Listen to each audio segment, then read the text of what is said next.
Hello, and thank you very much for the opportunity to present the work and life of a women artist in Bulgaria. And I will speak about two artists, Tekla Aleksieva and Stanka Tsonkova-Usha.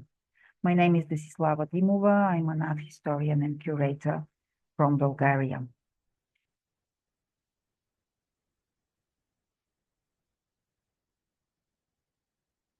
I chose the title of this lecture, The Art of Ordinary Life, because a lot of the time we know women's artistic heroic gestures consist simply of making space for art in ordinary life, and this is done often in an unassuming and everyday kind of way.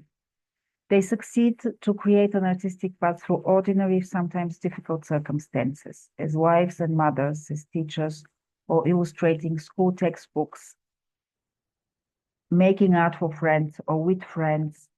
They manage to create their own measure of extraordinary. Among them, Tekla Aleksieva, born in 1944, and Stanka Tsonkova-Usha, born in 1952, seem to draw two different, almost opposing paths in living through art and in finding space for art in each of their unique life circumstances.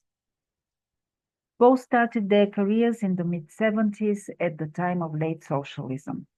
Both received a late recognition, without it being in any way possible to qualify them as dissident. Their quiet rebellion put them in one way or another at the fringes of the system.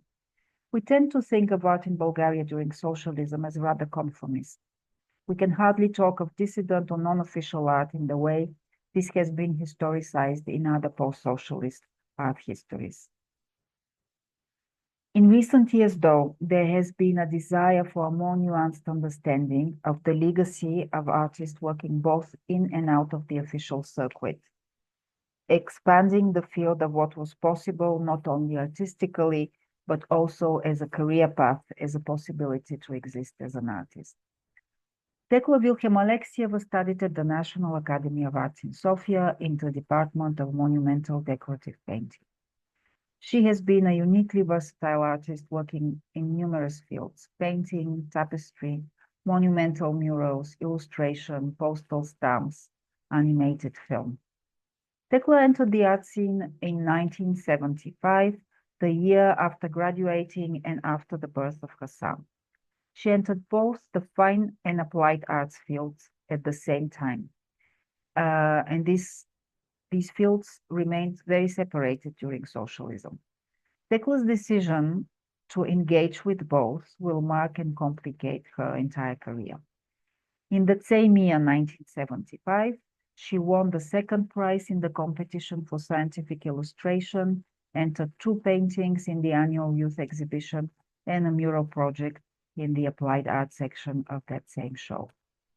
Very quickly, art critics placed her as part of a young generation whose work was focused on urban and contemporary life, treated with a certain kind of intimacy and humanity, as opposed to the generally heroic, historical, or on the contrary, symbolically atemporal qualities of the many expressions of late socialist realism before that. Tekla's work, though, appeared rather cold and dehumanized within this tendency, too naive and too concerned with object and their detail. We can say that Tekla Alexieva's work was generally well accepted. She participated occasionally in group exhibitions and was, in fact, never rejected by their juries. She was also respected by her colleagues. Several of her paintings were acquired for the collection of the Sofia City Gallery or from the annual group exhibitions of the Union of the Bulgarian Artists, but unfortunately, these were her only acquisitions by major public institutions. The reception of her work by official critics and specialists was somewhat reserved. I'll make a brief detour here to say maybe a few words about the situation of women artists in Bulgaria in the 20th century, in which context the work of and life of Tekla and other artists from her generation were inscribed. Women were very present in the art scene in Bulgaria already since the late 19th century. The first art school in Sofia opened in 1896. The State Drawing School, it was called at the time, or later it became the Academy of Arts. It immediately accepted women in mixed classes together with men. There was no separation from the very beginning. Their numbers grew exponentially, and in the decades to follow, and in some years, women represented nearly 1/3 of the students in the academy. According to researchers of the period, such as Milena Baucheva, other Balkan countries like Serbia, Turkey, Greece also allowed women early into art schools, however, in separate classes. Most Western European art academies did so generally in the beginning of the 20th century. So this was quite a unique situation for women artists in Bulgaria in terms of professionalization.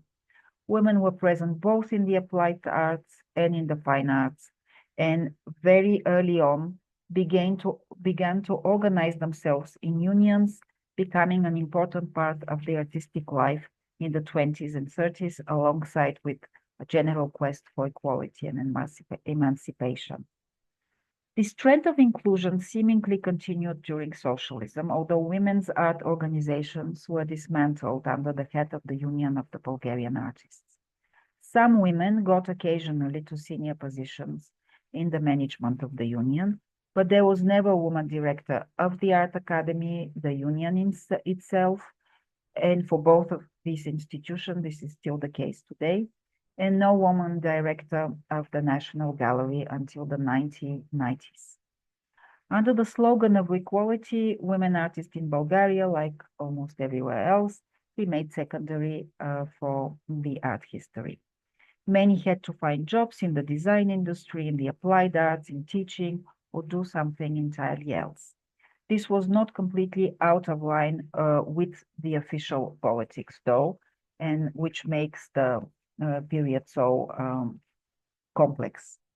In recent years, there has been new studies, mostly from the field of history and feminist studies, and mostly coming from the United States, which propose a more nuanced perspective on women during socialism from the point of view of social achievements.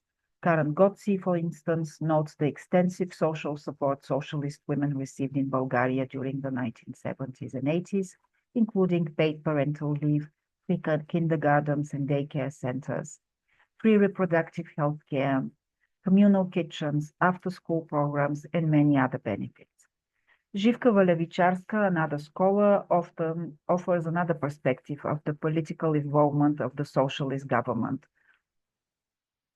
and the creation of discourses and politics, which found in women's nature a social function central to the building of socialist society.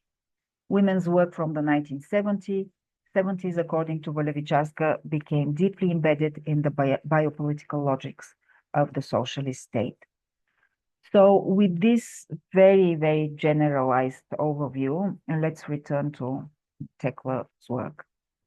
Tekla's images were appealing, bright and new, and caught the beat of her generation. However, it would be the more dramatic and heroic versions of these new tendencies in painting that would mark the period. One of Tekla's first exhibited paintings was actually exactly this, an interpretation of these topics, a portrait of a partisan woman that we can see here, Vela Peeva. The painting was quite unusual and very contemporary as an iconography. But Tekla quickly abandoned this path of ideological work, and a part of some historical or folklore imagery in some of her monumental projects. In fact, this is the only example of such thematic in her oeuvre. Her paintings from the 70s and early 80s took realism to a new sensibility, close to the tendencies of photorealism and pop art. There were a few other artists working in a similar direction, most notably among them Susch, whose work from that time enjoyed also a fairly recent rediscovery. Tekla's kind of realism, however, didn't strive for technical mastery and brilliant surfaces. It was almost naive, illustrative.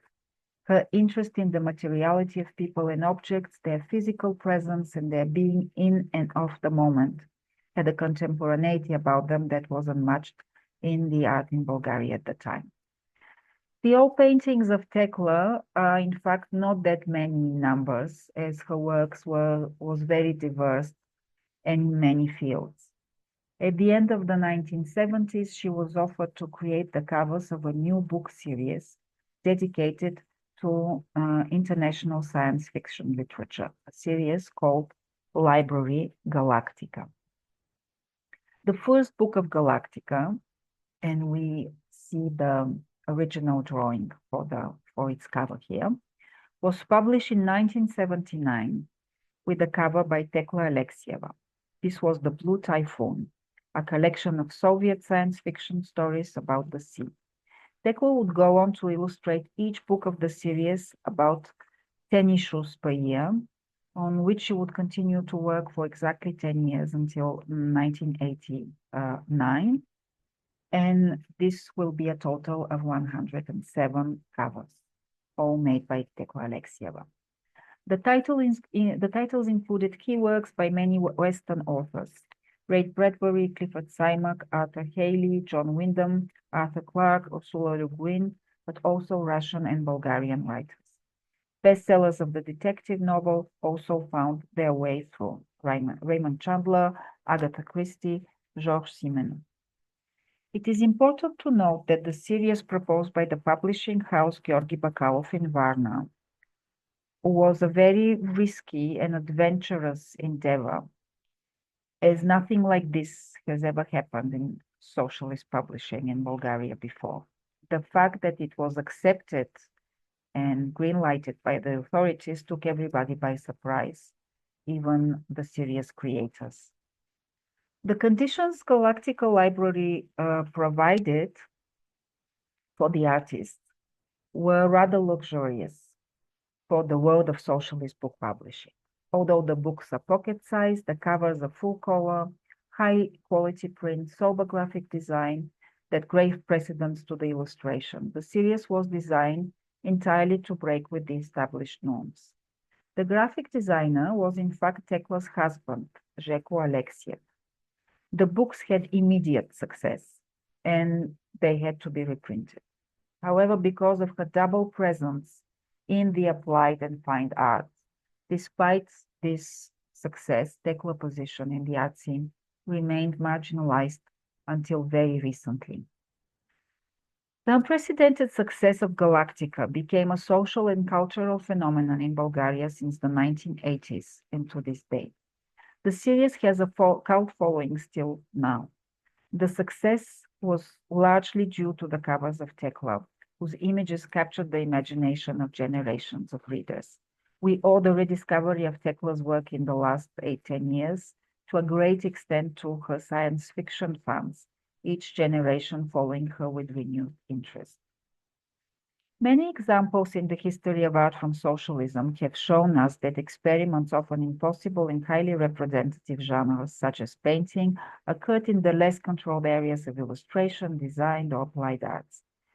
Knowing the work of Tekla Aleksieva and seeing what we just saw, we can hardly speak, I think, of liberation of her style on the covers. On the contrary, it remains fairly consistent, and here we can even see that for this cover she has used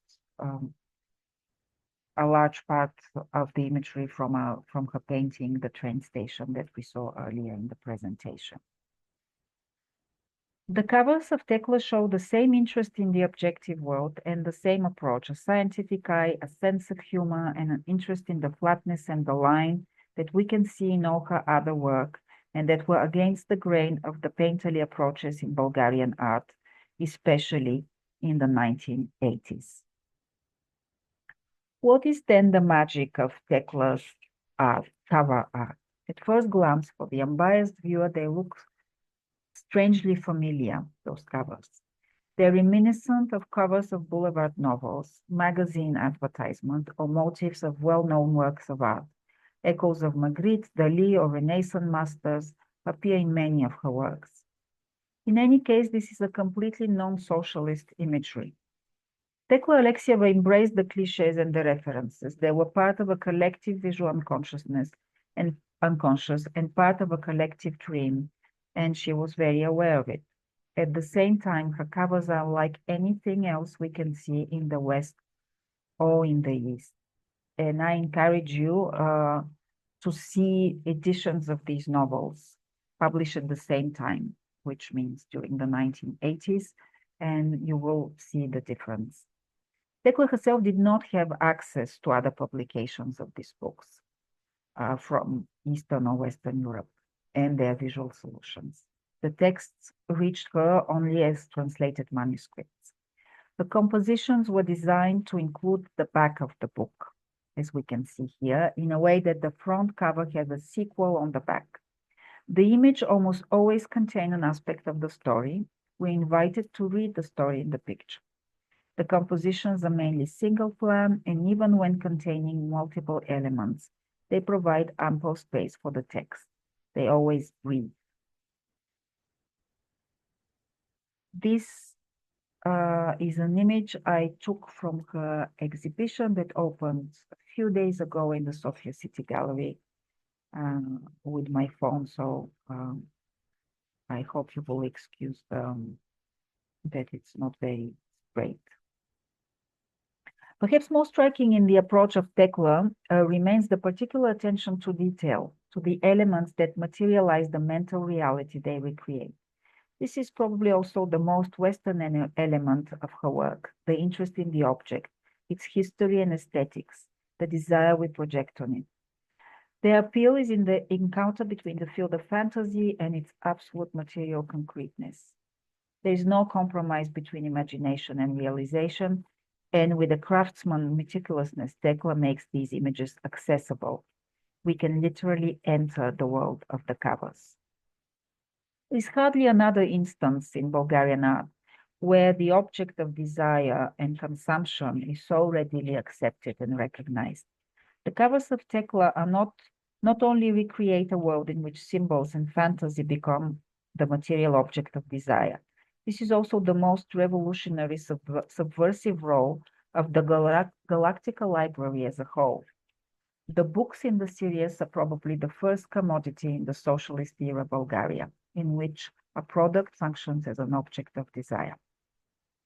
Tekla's covers captured the collective imagination and opened up a gap in reality after which the world could hardly be the same. And I can speak myself as a representative of the first generation who grew up with those images.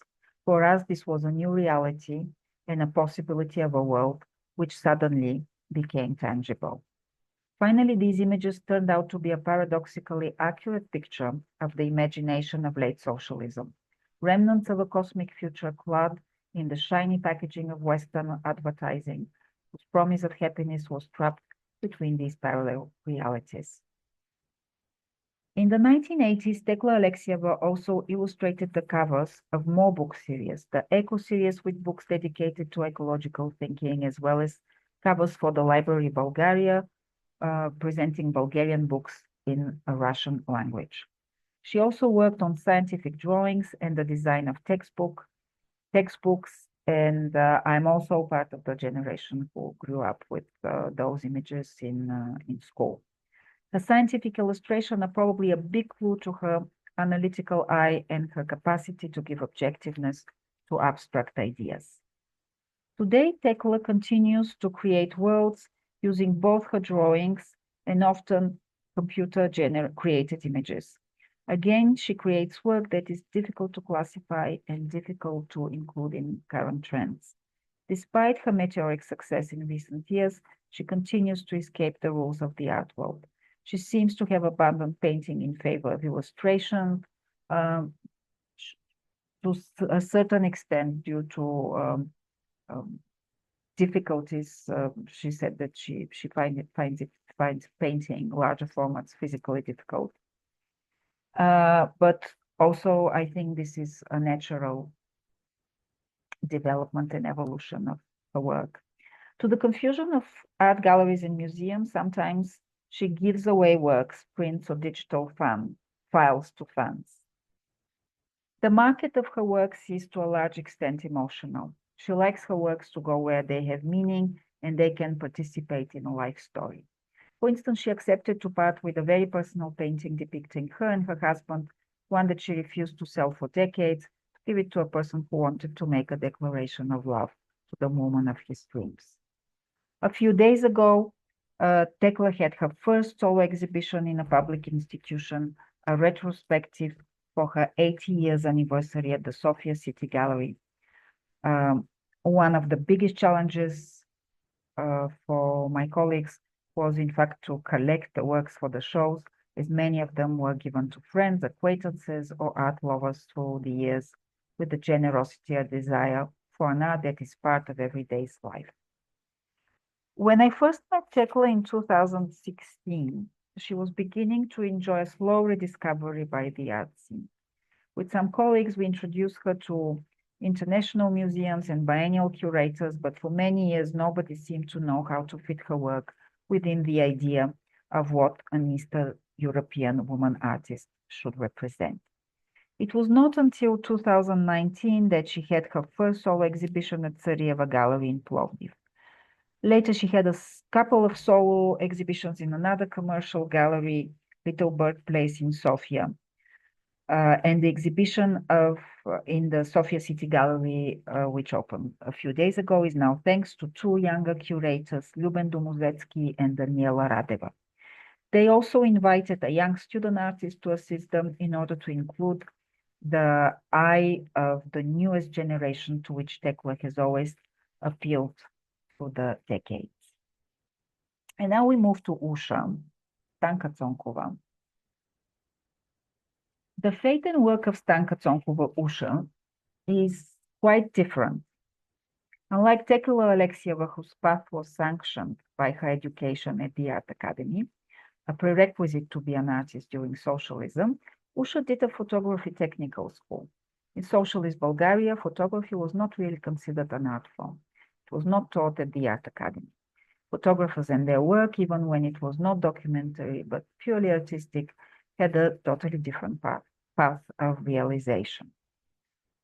However difficult the years of socialism were for a lot of artists, and we have spoken a lot about this, maybe what we know and speak about less is the turbulent times after 1989, which left artists in an institutional vacuum and in a real struggle to survive, and those years marked the career of Stanka Tsonkova. Behind the excitement of experiments and new alliances, of artistic freedom and opening to the world, everyday life made art a kind of a parallel reality for many artists. And I will just say a few words to understand the contrast. The late 70s and the early 80s in Bulgaria were a period of great upheaval for culture. Ludmila Zhivkova, the daughter of the Bulgarian party leader Todor Zhivkov, took on a lot of political power, and in particular in the field of culture, and functioned as a de facto minister of culture. Art and spirituality were her main interests. She dedicated herself to several big enterprises for promoting Bulgarian art inside and outside of the country, such as traveling exhibitions of Thracian and medieval art, the Children Assembly in Sofia, the massive celebrations of the 1300-year anniversary of the Bulgarian state in 1981, which is the year when Ludmila Zhivkova also died, quite young. This was a political move to present Zhivkov's regime as a golden era of Bulgarian culture, and it involved a lot of funding poured into the arts. Culture and art were recognized as important for the politics of socialism within the constitution itself, which Zhivkov changed in 1971, and I follow here historian Plamen Petrov. Generous funding allowed not only less resistance from artists, but was genuinely thought of as a way to see and incorporate art as the realized goal of socialism. On the other hand, this politics, also according to Zhivka Valevicharska, created the discursive and political conditions for the rise of ethno-nationalism. Here we can see some of the monumental and decorative art commissioned for the National Palace of Culture, all produced or at least dated in 1981. I have given precedence here to the women artists, of course. There are two, but among the 25 monumental works commissioned around the building, inside and outside, mainly inside, there are only two women artists participating in this commission. Influential artists like Svetlin Rusev, who were part of Ludmila Zhivkova's closest circle, were also powerful godfather-like figures in artistic organizations like the Union of Bulgarian Artists and the National Gallery, until even after the changes. Artists conforming with the regime, or at least being accepted as part of the artistic guild and being part of that circle, had unprecedented support. According to a sociological survey from the 1990s, during a 3-year period between 1973 and 76, the Union of Bulgarian Artists have paid altogether for acquisition of works of art a total of 28 million leva, 28 million, which made for over 9 million leva per year, which was a very, very considerable sum at the time. And this did not include funding for production and commissions or other types of funding artists could benefit from. Subsequently, the late 80s and early 90s were very difficult for the artists, and even more so for the non-established ones who had no previous support net to help them through the hard economic times. Usha had the double trouble of being a photographer and not only consider herself an artist, but live her life emphatically, artistically. Something even more difficult for a woman. She felt the weight, but also the freedom of not being taken seriously as a woman, as an artist, as a photographer. She was a misfit from the start, and photography became a way for her to connect to others and to herself, to exteriorize feelings, to stage imaginary lives and personas. Extravagant, curious, experimental, she was what we imagine an artist should be at a time when women artists had to be something else. Grand dames, pillars of strength, inhabiting the male-dominated world with elegance and class, making the will to create socially acceptable. These were in fact often the description used for women artists from earlier generation.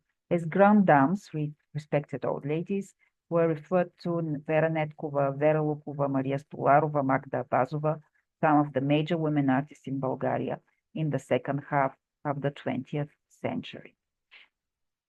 Usha's first job as a photographer was for the Kino Center, the Bulgarian film production company during socialism. First teachers in art were then the directors, the artists, the stage designers. She worked there from 1974 until 1980. In the 80s, she was part of a small, friendly groups of artists, poets, writers, mostly cinema people, who gathered around the so-called Winter Apollonia Academies that later turned out to be closely followed by the secret police. However, a sense of freedom and experiment were permeating the exchanges, and they engaged in various experiments and new artistic practices like mail art, which were quite new at the time for Bulgaria. For a period, Usha also worked in the literature newspaper, so poets and writers were familiar as well.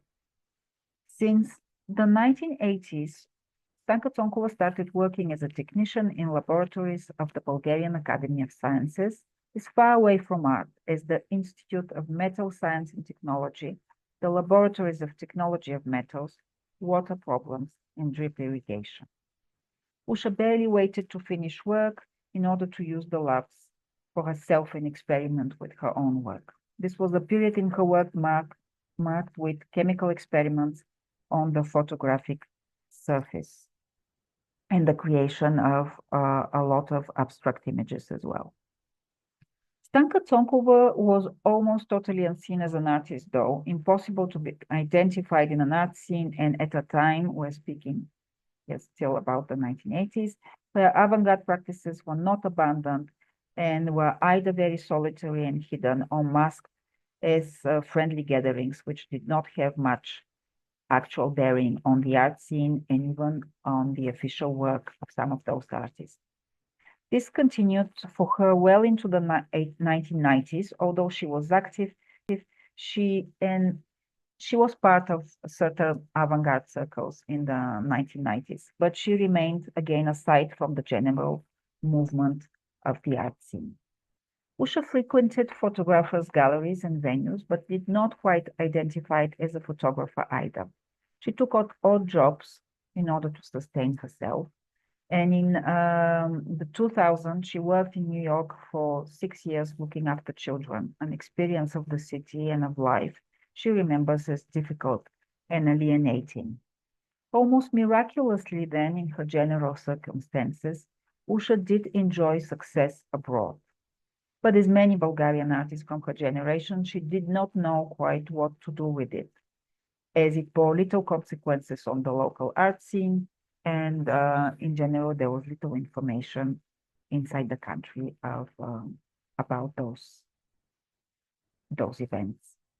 In 1986, for example, Stanka Tsonkova was awarded the Grand Prix at the festival in Royan, France, in the Salon International of the Research Photography section. A few years later, in 1989, she received the Grand Prize of that same festival. In 1990, she participated in the Photo Festival in Houston in the United States, one of the largest and most important photographic events in the world. Actually, 4 other Bulgarian photographers were invited for the festival. With Usha in 1990, she was the only woman. These were Takor Kurdian, Garu Keshishan, Yordan Yordanov Yuri, and Georgi Neiko. Their presentation has extraordinary and unexpected success. An article which appeared in the New York Times said that of all the article of all the nearly 150 exhibitions that were presented at the festival focused only onto the Bulgarian and the Czechoslovak presentations. The New York Times article was illustrated with a picture from Stanka Tsonkova's series, The Spot. This international recognition helped Usha persevere with her work, but did not change her status in Bulgaria. Her feeling of not belonging and struggling with life as an artist and with art as a woman in photography is probably best described in her own words from 2001. First, I'm not a photographer. I'm a woman in photography. There is a big difference between the male artist and the female artist. For the man, it is a spiritual necessity, a mere reproductive, sexual, and sensual expression. For me, it was a way to survive, the only possibility to realize my woman essence, the only way to confront my impossible social existence as a mother, woman, and artist. I always tried to run away from photography. It brought me a lot of humiliation and torment.